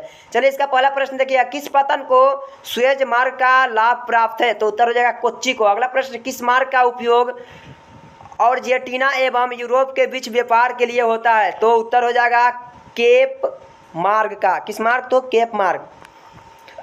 किस देश में सेंट जॉन से वैंकूवर के बीच महामार्ग है? तो उत्तर हो जाएगा कनाडा। यह प्रश्न था 3। अब हम लोग 4 नंबर प्रश्न देखेंगे। एयर इंडिया संबंधित है। एयर इंडिया जो है किससे संबंधित है? उत्तर हो जाएगा वायु मार्ग से। पेरिस और लंदन शहर को जोड़ने वाली सुरंग है? बताइए, पेरिस और लंदन शहर को लंदन शहर जो है उसको कौन सा सुरंग जोड़ता है, कौन सा? तो उत्तर हो जाएगा चैनल टनल। कौन हो जाएगा? Channel tunnel. अगला प्रश्न, नागासाकी उदाहरण है। नागासाकी किसका उदाहरण है? तो मत्स्यवन पतन का। किसका उदाहरण है? मत्स्यवन पतन का, ठीक है ना, मत्स्यवन पतन का। अगला प्रश्न देखिएगा, गैरिसन नगर का संबंध किससे है? उत्तर हो जाएगा छावनी से। विश्व के प्रमुख समुद्री पतन है? बताइए, तो उत्तर हो जाएगा विस्तृत पतन है। कैसा है? तो विस्तृत पतन है। निम्नलिखित महाद्वीपों में किससे विश्व व्यापार का सर्वाधिक प्रवाह होता है? उत्तर हो जाएगा यूरोप। अगला देखिएगा, ओपेक जिसको बोला जाता है organisation of petroleum exporting countries का मुख्यालय कहाँ है? यानी शॉर्ट में समझिए तो ओपेक का मुख्यालय कहाँ है? उत्तर हो जाएगा ओपेक का मुख्यालय वियना में। इस तरह का प्रश्न एग्जाम में देखने को मिल जाता है। निम्नलिखित में कौन व्यावसायिक नगर है? उत्तर हो जाएगा एम्स्टर्डम। व्यावसायिक नगर कौन है? तो एम्स्टर्डम। अगला प्रश्न देखिएगा, उत्तर अटलांटिक मार्ग जोड़ता है किसको? तो यह जो है उत्तरी अमेरिका को यूरोप से जोड़ता है। अगला प्रश्न है, विश्व का सबसे लंबा झील जल मार्ग कौन है? उत्तर हो जाएगा ग्रेट लेक्स सेंट लॉरेंस जलमार्ग। यह जो है विश्व का सबसे लंबा जलमार्ग है। अगला प्रश्न देखिएगा, पनामा नहर जोड़ता है पनामा नगर को किससे? बताइए, पनामा नहर जो है पनामा नगर को किससे जोड़ता है? उत्तर हो जाएगा कोलोन से। अगला प्रश्न, वर्ल्ड वाइड वेब के आविष्कारक कौन है? उत्तर हो जाएगा टिम बर्नर्स-ली। कौन है आविष्कारक? तो टिम बर्नर्स-ली। अगला प्रश्न, सुएज नहर निम्न में से किसे जोड़ती है? बड़ी मोस्ट इंपोर्टेंट प्रश्न ये MBBI यह प्रश्न है। जो सुएज नहर है निम्न में से किससे जोड़ती है? तो उत्तर हो जाएगा भूमध्य सागर एवं लाल सागर। अगला प्रश्न देखिएगा, साइबेरियन रेल मार्ग ... में स्थित है। कहने का मतलब यह जो है कहाँ स्थित है? साइबेरियन रेल मार्ग कहाँ स्थित है? उत्तर हो जाएगा रसिया में। कहाँ स्थित है? तो रसिया में। अगला प्रश्न देखिएगा, संदेशों का आदान प्रदान क्या कहलाता है? तो उत्तर हो जाएगा संचार। देखिए, संचार का परिभाषा मिल गया, यानी संदेशों का आदान प्रदान। इंटरनेट के माध्यम से हम लोग संदेशों का क्या करते हैं? आदान प्रदान करते हैं। इसी को हम लोग क्या बोलते हैं? संचार बोलते हैं। पहले के समय में इंटरनेट के माध्यम से नहीं होता था, डाक के पास भेजा जाता था और उसके बाद वहाँ करते करते तो पहुँचता था मेन आदमी के पास। लेकिन अब तो इंटरनेट के माध्यम से ही हो जाता है आदान प्रदान ना, तो इसी को हम लोग संचार बोलते हैं। अगला प्रश्न देखिएगा, पार महाद्वीपीय स्टुअर्ट महामार्ग किनके मध्य से गुजरता है? तो उत्तर हो जाएगा डार्विन और मेलबोर्न से। किससे? डार्विन और मेलबोर्न से। अगला प्रश्न देखिएगा, किस देश में रेल मार्गों के जाल का सघनतम घनत्व पाया जाता है? किस देश में? उत्तर हो जाएगा संयुक्त राज्य अमेरिका में। अगला प्रश्न देखिएगा, यह था 21 नंबर। अगला देखिएगा 22 नंबर प्रश्न, बृहद ट्रक मार्ग बृहद ट्रक मार्ग जो है होकर जाता है। कहने का मतलब बृहद ट्रक मार्ग जो है ये किससे होकर जाता है? तो उत्तर हो जाएगा उत्तर अटलांटिक महासागर से होकर के जाता है। सबसे व्यस्तम समुद्री मार्ग कौन सा है? कहने का मतलब ऐसी कौन सी समुद्री मार्ग जो सबसे ज़्यादा व्यस्त रहता है? उत्तर क्या हो जाएगा? तो उत्तर हो जाएगा उत्तरी अटलांटिका। कौन सी हो जाएगा? उत्तरी अटलांटिका। अगला प्रश्न देखिएगा, बिग इंच पाइपलाइन के द्वारा परिवहन किया जाता है। बताइए, बिग इंच पाइपलाइन के द्वारा जो है परिवहन किया जाता है किस चीज़ की? तो पेट्रोलियम की। अगला प्रश्न, चैनल टनल जोड़ता है। बताइए, चैनल टनल जो है किसको जोड़ता है? तो उत्तर हो जाएगा पेरिस को लंदन से। संसार की सबसे लंबी पाइपलाइन की लंबाई कितनी है? संसार की जो सबसे लंबी पाइपलाइन है उसकी लंबाई कितनी है? बताइए, तो उसकी लंबाई जो है ना 4800 किलोमीटर है। ठीक है, कितना है? 4800 किलोमीटर अर्थात 4800 किलोमीटर। अगला प्रश्न देखिएगा, निम्नलिखित में से किसका प्रयोग जल और पेट्रोलियम जैसे तरल पदार्थों के परिवहन के लिए किया जाता है? उत्तर क्या हो जाएगा? उत्तर हो जाएगा पाइपलाइनों का। अगला प्रश्न, परिवहन का सबसे तीव्र किंतु सर्वाधिक महंगा साधन कौन सा है? तो सबसे तीव्र लेकिन सबसे ज़्यादा महंगा भी है। बताइए कौन सी साधन है? तो वायुयान। ठीक है ना, सबसे तीव्र है लेकिन महंगा भी है। अगला देखिए, निम्नलिखित में कौन आंतरिक सामुद्रिक पतन नहीं है? उत्तर हो जाएगा मेम्फिस। बाकी कोलकाता, मैनचेस्टर, एथेंस ये सब है। ठीक है ना, लेकिन मेम्फिस ये नहीं है। अगला प्रश्न, पनामा नहर जो है किसको जोड़ती है? पनामा नहर है ये। ठीक है ना, यह किसको जोड़ती है? तो यह जो है प्रशांत महासागर को अटलांटिक महासागर से जोड़ती है। ठीक है। अगला प्रश्न, सड़क परिवहन किस स्थलाकृति का उपयोगी साधन है? उत्तर हो जाएगा मैदानी। अगला प्रश्न, निम्नलिखित में से कौन सा बंदरगाह प्रशांत तट पर स्थित नहीं है? तो उत्तर हो जाएगा मियामी। अगला प्रश्न, यूनियन पैसिफिक रेल मार्ग कहाँ है? तो उत्तर हो जाएगा कनाडा में है। अगला है, कनाडियन नेशनल रेल मार्ग नगर किस नगर से होकर नहीं गुजरता? किस नगर से? तो उत्तर हो जाएगा डेट्रॉइट। किस नगर से? तो डेट्रॉइट से। अगला प्रश्न है, STP क्या है? STP जो है यह क्या है? तो यह जो है यह है software technology park. Software technology park है यह, ठीक है ना। अगला प्रश्न देखिएगा, किस समुद्री मार्ग पर जिब्राल्टर स्थित है? किस समुद्री मार्ग पर? तो उत्तर हो जाएगा सुएज मार्ग पर। किस पर? तो सुएज मार्ग पर। विश्व का व्यस्तम समुद्री मार्ग कौन सा है? विश्व का व्यस्तम समुद्री मार्ग जो है कौन सा है? तो उत्तर हो जाएगा उत्तरी अटलांटिक मार्ग, ठीक है ना। ये सबसे ज्यादा व्यस्तम है, व्यस्त रहता है। रेल मार्ग के जाल का सघनतम घनत्व है कहाँ? बताइए, रेल मार्ग के जाल का सघनतम घनत्व कहाँ है? तो उत्तर हो जाएगा संयुक्त राज्य अमेरिका में। अगला प्रश्न देखिएगा, 39 नंबर प्रश्न क्या बोल रहा है? लंबी दूरी तक भारी सामान को ढोने के लिए, यानी कि लंबी दूरी तय करना, ठीक है ना। अब भारी सामान को ढोने के लिए सबसे सस्ता परिवहन साधन कौन है? लंबी दूरी भी करना है और भारी सामान भी ढोना है, तो इसके लिए सबसे सस्ता परिवहन का साधन कौन सा होगा? तो मेरे हिसाब से, क्या सबके हिसाब से यही है कि जल परिवहन सबसे सस्ता साधन, ठीक है ना। तो चैप्टर 8 में 39 ऑब्जेक्टिव था। हम लोग चैप्टर 9 के ऑब्जेक्टिव को कवर करेंगे, जिस चैप्टर का शीर्षक है, अर्थात इस चैप्टर का नाम है अंतर्राष्ट्रीय व्यापार, विश्व में व्यापार की स्थिति। अंतर्राष्ट्रीय व्यापार और विश्व में व्यापार की स्थिति। इसका जो पहला प्रश्न दिया हुआ है, पहला प्रश्न बोल रहा है, दो देशों के मध्य व्यापार क्या कहलाता है? दो देशों के मध्य व्यापार क्या कहलाता है? तो अंतर्राष्ट्रीय व्यापार कहलाता है। देखिए, दो देशों के मध्य जो व्यापार होता है ना, बीचे बीचे व्यापार, वह जो अंतर्राष्ट्रीय व्यापार कहलाता है। अगला प्रश्न देखिएगा, विश्व व्यापार संगठन का मुख्यालय कहाँ है? तो जेनेवा में। विश्व व्यापार संगठन का मुख्यालय जेनेवा में है, और ओपेक का तो पहले ही बता दिए ना, तो याद रखिएगा ये सब। अगला प्रश्न देखिएगा, संसार के अधिकांश महान पतन इस प्रकार वर्गीकृत किए गए हैं, बताइए किस प्रकार? तो विस्तृत पतन के अनुसार। किस प्रकार? तो विस्तृत पतन। अगला प्रश्न, निम्नलिखित महाद्वीपों में से किस एक से विश्व व्यापार का सर्वाधिक प्रभाव होता है? किससे? तो यूरोप से सबसे ज्यादा प्रभाव होता है, ठीक है ना। व्यापार का सर्वाधिक प्रभाव होता है, याद रखिएगा। दक्षिण अमेरिकी राष्ट्रों में से कौन सा ओपेक का सदस्य है? बताइए, तो वेनेजुएला। कौन है? वेनेजुएला जो है ओपेक का सदस्य है। अगला प्रश्न, निम्नलिखित देशों में से कौन सा आसियान का सदस्य देश है? कौन सा आसियान का सदस्य देश है? उत्तर हो जाएगा ब्रुनेई। कौन सा हो जाएगा? ब्रुनेई। अगला प्रश्न, निम्न व्यापार समूह में से भारत किसका एक सदस्य है? भारत किसका एक सदस्य है? तो साफ्टा का। किसका? साफ्टा का भारत एक सदस्य है। अगला प्रश्न, कोलंबिया और ब्राजील में किस फसल का उत्पादन सबसे अधिक होता है? बताइए, तो उत्तर हो जाएगा कहवा। किसका उत्पादन सबसे अधिक होता है? तो कहवा का। अगला प्रश्न, रबर का सबसे बड़ा निर्यात देश कौन है? रबर का सबसे बड़ा निर्यात देश कौन है? तो रबर का सबसे बड़ा निर्यात देश अगर कोई है तो वह है मलेशिया।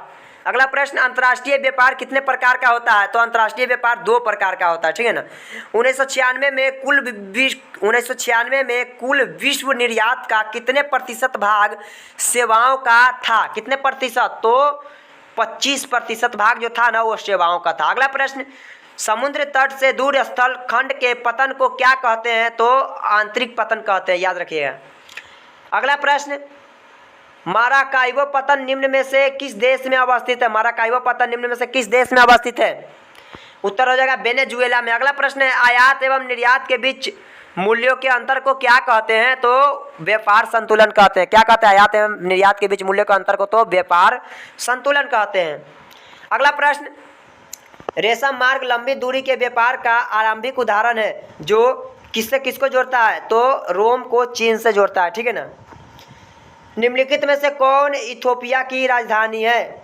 इथोपिया की राजधानी कौन है? तो अदीस अबाबा इथोपिया की राजधानी है, ठीक है ना।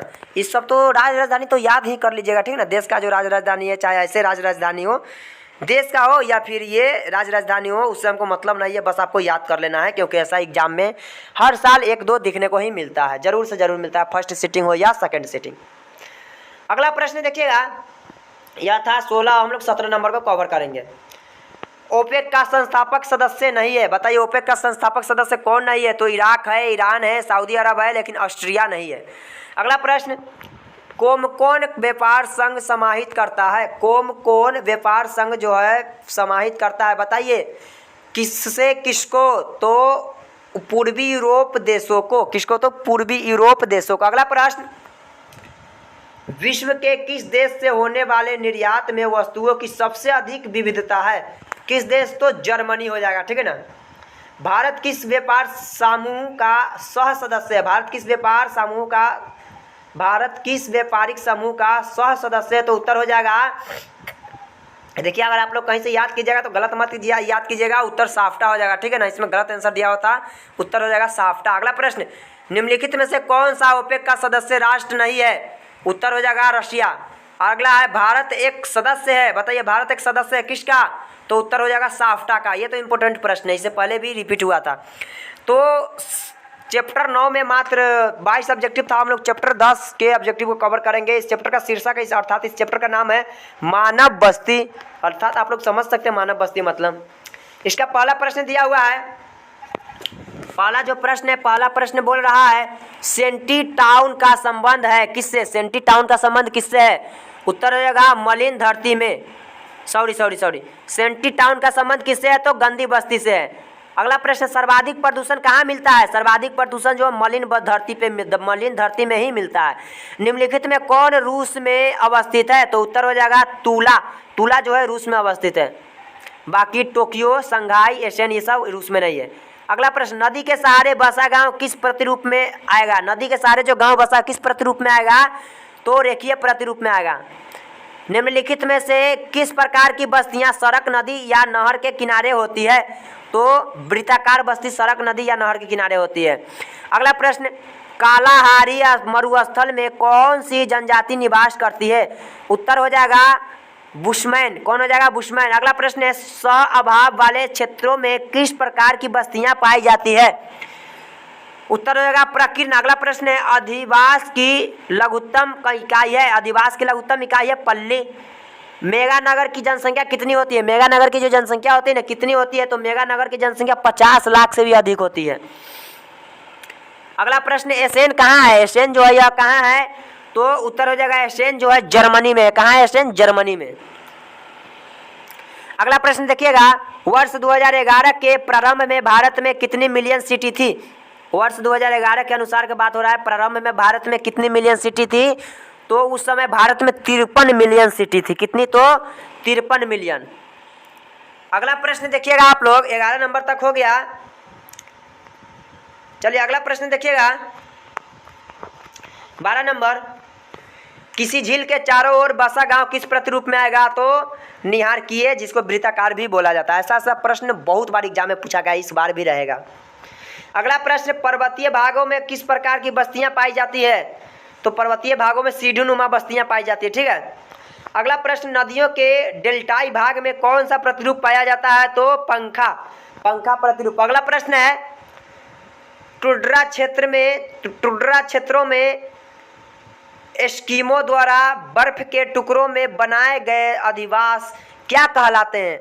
तो यह जो है इल्लू कहलाते हैं। क्या कहलाते हैं? इल्लू।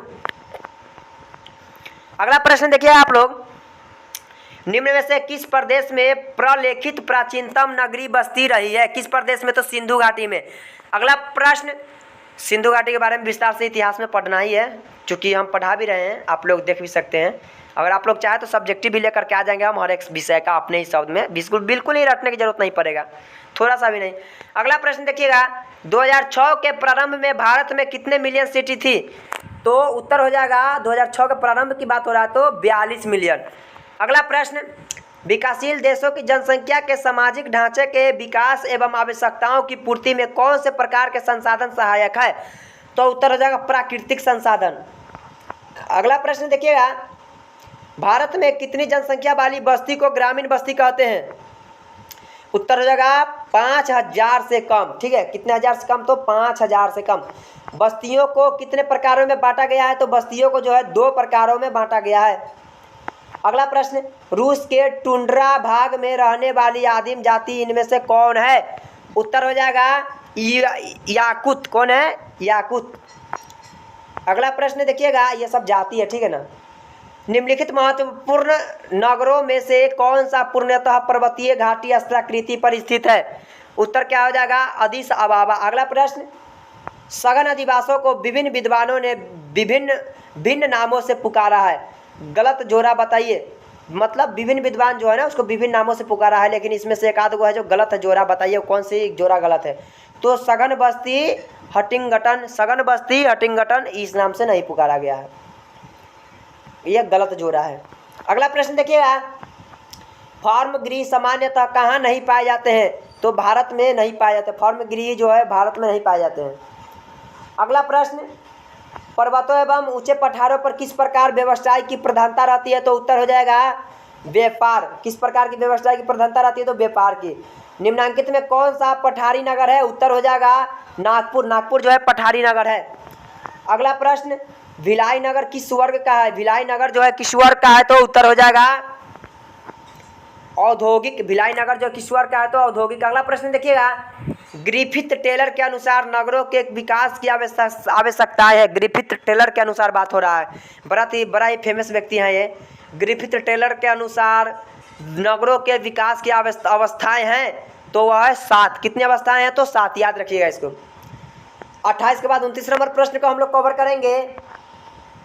सामान्य आकार के घरों के समूह को क्या कहते हैं? सामान्य आकार के जो घरों के समूह होते हैं उसको क्या कहते हैं? तो बस्ती कहते हैं। अगला प्रश्न 30 नंबर, दूर दूर तक बिखरे हुए घरों के समूह को क्या कहते हैं? दूर दूर तक बिखरे हुए घरों के समूह को क्या कहते हैं? तो पूर्वा कहते हैं। क्या कहते हैं? पूर्वा। और भी इसके दूसरे नामों से भी जाना जाता है, फिलहाल आपके इस ऑप्शन में पूर्वा ही रहता है। तो 10 चैप्टर में मात्र इसमें था 30 ऑब्जेक्टिव। हम लोग 11 चैप्टर का ऑब्जेक्टिव को कवर करेंगे, जिसका शीर्षक है, अर्थात इस चैप्टर का नाम है जनसंख्या, वितरण, घनत्व, वृद्धि और संगठन। 2011 की जनगणना के अनुसार बिहार की जनसंख्या कितनी थी? तो उस समय 10.41 करोड़ थी। निम्नलिखित राज्यों में से किसकी जनसंख्या सर्वाधिक है? तो उत्तर प्रदेश की जनसंख्या सर्वाधिक है। ये सब पूछा जाता है एग्जाम में। 2011 की जनगणना के अनुसार भारत में नगरीय आबादी है। 2011 की जनगणना के अनुसार बात हो रहा है, भारत में नगरीय आबादी कितनी थी? तो 31.16% जो है था, ठीक है ना। 2011 की जनगणना के अनुसार बात हो रहा है। और कहाँ की बात हो रहा है? तो भारत में नगर की बात हो रहा है, ठीक है ना। निम्नलिखित में से कौन भारत में पुरुष प्रवास का मुख्य कारण है? तो उत्तर जो काम और रोजगार। काम और रोजगार जो है ना पुरुष प्रवास का मुख्य कारण है। कारण तो सभी है, ठीक है ना, लेकिन मुख्य की बात हो रहा है तो काम और रोजगार पुरुष प्रवास का बड़ा ही मुख्य कारण यह बना हुआ है। अगला प्रश्न देखिए, निम्नलिखित राज्यों में से किसका 0 से 6 आयु वर्ग में लिंगानुपात निम्नतम है? निम्नलिखित राज्यों में से किसका 0 से 6 आयु वर्ग में लिंगानुपात निम्नतम है? तो उत्तर हो जाएगा हरियाणा। क्या हो जाएगा? हरियाणा। भारत की कुल जनसंख्या का कितना प्रतिशत उत्तरी मैदान में बसता है? भारत की कुल जनसंख्या का कितना प्रतिशत उत्तरी मैदान में बसता है? उत्तर हो जाएगा 1/3%। क्या हो जाएगा? 1/3%। अगला प्रश्न देखिएगा, भारत में राज्यों की कुल जनसंख्या कितनी है? भारत में राज्यों की कुल जनसंख्या कितनी है? तो भारत में जो राज्यों की कुल जनसंख्या है ना 29 है। क्या यह कभी घटता रहता है, कभी बढ़ता रहता है, तो इसको आप लोग वर्तमान के अनुसार याद करते चलिएगा। कभी 28, कभी 29 होता रहता है, फिलहाल अभी 29 ही है। किस नगरीय क्षेत्र में प्रवासी जनसंख्या का अंश सर्वाधिक है? किस नगरीय क्षेत्र में? तो उत्तर हो जाएगा मुंबई में। निम्नलिखित राज्यों में से किस एक में जनसंख्या का घनत्व सर्वाधिक है? तो उत्तर हो जाएगा पश्चिम बंगाल में। 2011 की जनगणना के अनुसार भारत का लिंगानुपात है, बताइए 2011 की जनगणना के अनुसार भारत का लिंगानुपात। उत्तर हो जाएगा 943। अगला प्रश्न, बिहार के लोग किस भाषा परिवार समूह से संबंधित है? उत्तर हो जाएगा द्रविड़ियन। इसमें गलत उत्तर दिया हुआ था, हम सही उत्तर कर दिए द्रविड़ियन। कंफर्म है, याद कीजिए, कोई दिक्कत नहीं है। अगला प्रश्न, निम्नलिखित में से कौन 2011 की भारत की जनगणना निम्नलिखित में से कौन 2011 की भारत की जनसंख्या है? तो उत्तर क्या हो जाएगा? उत्तर हो जाएगा 121.08 करोड़। कितना हो जाएगा? 8 है या 3 है? इसको थोड़ा आप लोग ध्यान से देख लीजिएगा, चूँकि 3 ही है, 8 नहीं है, ऐसे थोड़ा सा देख लीजिएगा आप लोग।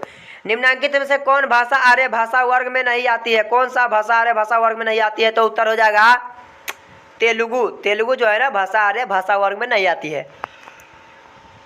अगला प्रश्न देखिएगा, भारत में निम्नलिखित राज्यों में से किस एक में स्त्री साक्षरता निम्नतम है? स्त्री साक्षरता जो है निम्नतम है, तो उत्तर हो जाएगा जम्मू कश्मीर।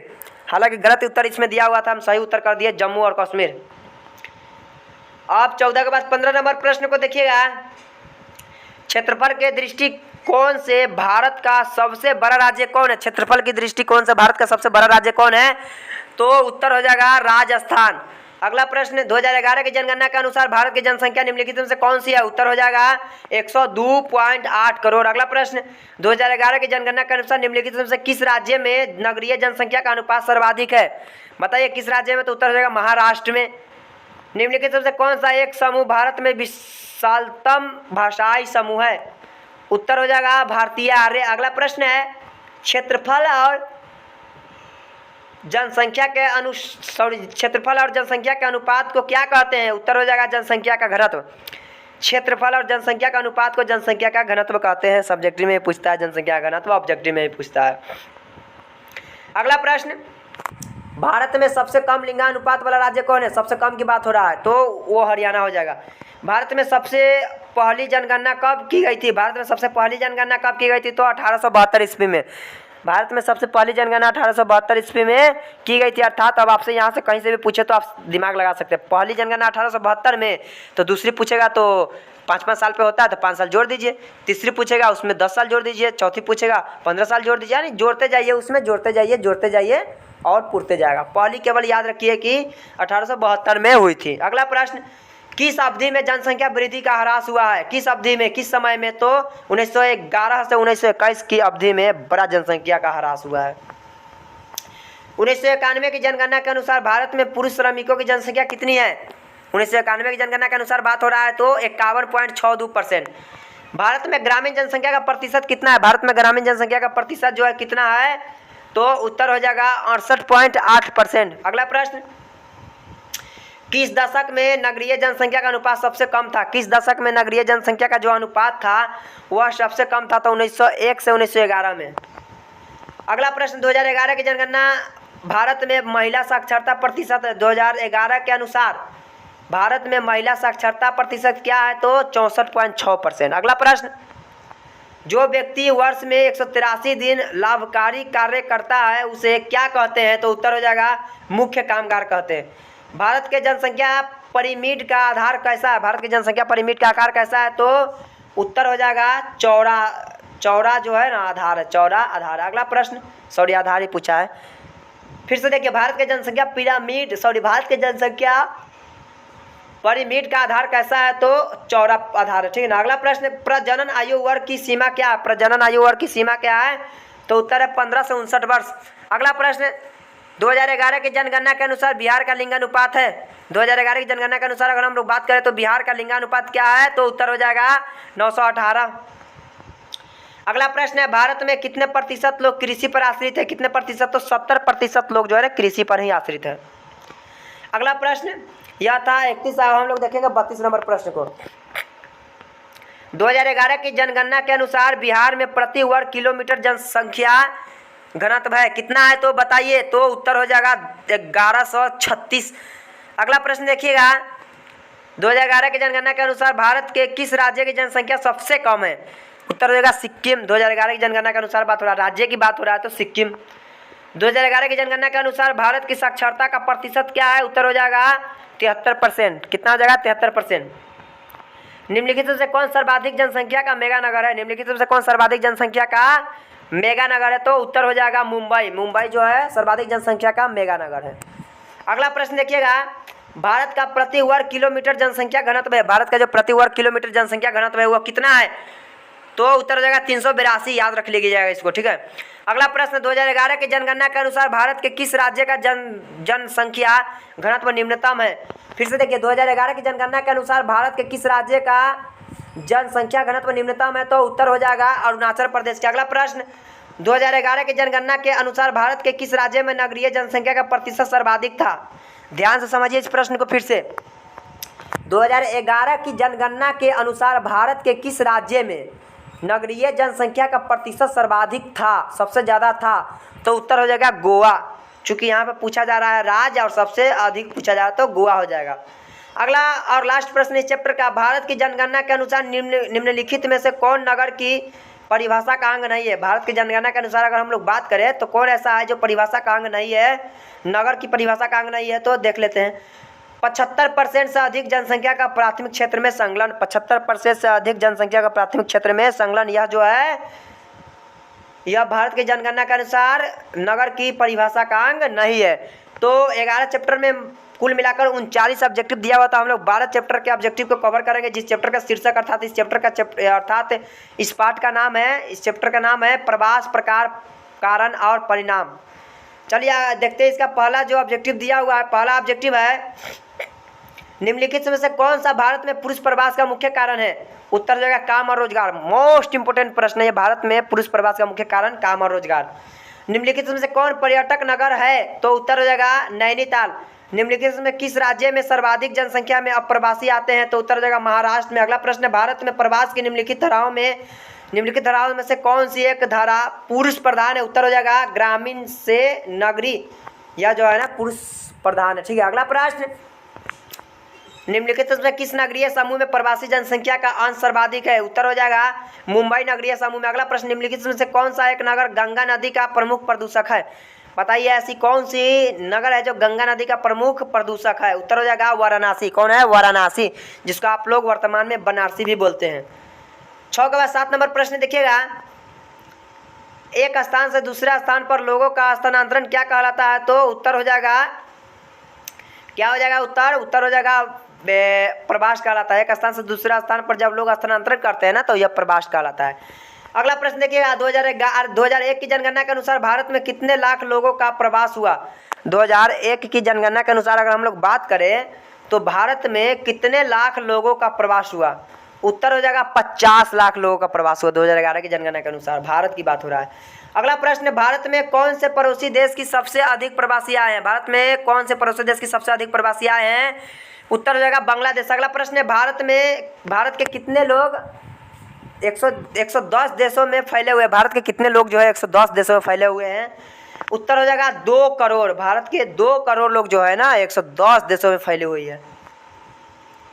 अगला प्रश्न देखिएगा, भारत की जनगणना में प्रवास की गणना किस आधार पर की जाती है, भारत की जनगणना में प्रवास की गणना जो किस आधार पर की जाती है, उत्तर हो जाएगा जन्म का स्थान और निवास का स्थान, इसी आधार पर कर दी जाती है। अगला प्रश्न, जनसंख्या स्थानांतरण कितने प्रकार का होता है, जनसंख्या स्थानांतरण जो होता है कितने प्रकार का होता है, तो उत्तर हो जाएगा 2 प्रकार का। जनसंख्या का स्थानांतरण 2 प्रकार का होता है। अगला प्रश्न, सर्वाधिक प्रवास हुआ है, बताइए सर्वाधिक प्रवास कहाँ हुआ है, तो ऊपरी गंगा घाटी में जो है ना सर्वाधिक प्रवास हुआ, सबसे अधिक। किस महाद्वीप में भारत का पहला प्रवास हुआ था, किस महाद्वीप में भारत का पहला प्रवास हुआ था, उत्तर हो जाएगा अफ्रीका में। अफ्रीका महाद्वीप में भारत का पहला प्रवास हुआ था। अगला प्रश्न देखिएगा, निम्नलिखित में से कौन एक जन स्थानांतरण का अपकर्ष कारक नहीं है, निम्नलिखित में से कौन ऐसा है कि जो एक है जो जन स्थानांतरण का प्रमुख कारक नहीं है। अगला प्रश्न है, सॉरी इसका उत्तर नहीं बताया, उसका उत्तर हो जाएगा रहन सहन की निम्न दशाएं। क्या हो जाएगा, रहन सहन की निम्न दशा। और इस चैप्टर का लास्ट प्रश्न देखिएगा, प्रतिकर्ष अपकर्ष कारक उत्तरदायी है, प्रतिकर्ष और अपकर्ष कारक जो होता है ना वह उत्तरदायी है किसके लिए, तो उत्तर हो जाएगा प्रवास के लिए। प्रवास के लिए जो है ना प्रतिकर्ष और अपकर्ष कारक बहुत ही ज़्यादा उत्तरदायी है, ठीक है ना, याद रखिएगा आप लोग। तो 12 चैप्टर में कुल मिलाकर के जो ऑब्जेक्टिव दिया हुआ था वो ज़्यादा नहीं था, कुल मिलाकर के था 16।